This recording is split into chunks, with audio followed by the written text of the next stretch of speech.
So what we found, the major finding is that if you combine CBD with THC, you actually enhance the anti-cancer effects of THC. It's been previously reported that THC was effective at inhibiting aggressive brain cancers in vivo, and this, what they call preclinical data, led to a small clinical trial in Spain.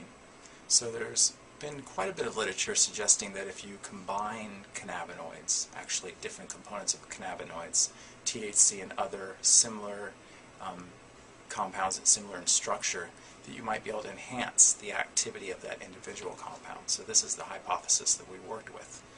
We screened a variety of cannabinoids and against many different types of cancers. And from that screen we found that this compound called cannabidiol, which happens to be the second most abundant cannabinoid in the plant cannabis, was actually the most active compound when we were testing its ability to inhibit many different types of aggressive cancers. So we combined this compound along with THC in culture dishes of aggressive brain cancer cells, and what we found is we got a synergistic improvement in the ability of THC to not only inhibit the growth of these aggressive brain cancer cells, but also to cause programmed cell death, which is very important because you actually want to kill these tumor cells so they don't have the ability to grow back.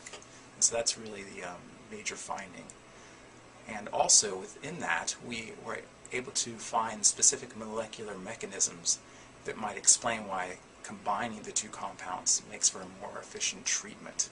And so we're hoping maybe to use that finding to potentially improve treatments, not only in aggressive brain cancer, but perhaps in other aggressive cancers. So everyone's going to say, great, that means if I have brain cancer or some other cancer, I can just smoke a joint and I'm Right. good, right? Well, based on the studies in culture and also in vivo, the data suggests that really in order for the compounds to be active, you have to use quite a high concentration. And you wouldn't be able to reach that concentration by smoking the compound. It really needs to be a direct administration. In fact, in the small clinical trial, they used infusion pumps that were put directly into the brain so they can infuse the compound right directly to the tumor. And that way they were able to get this high concentration to the tumor. So.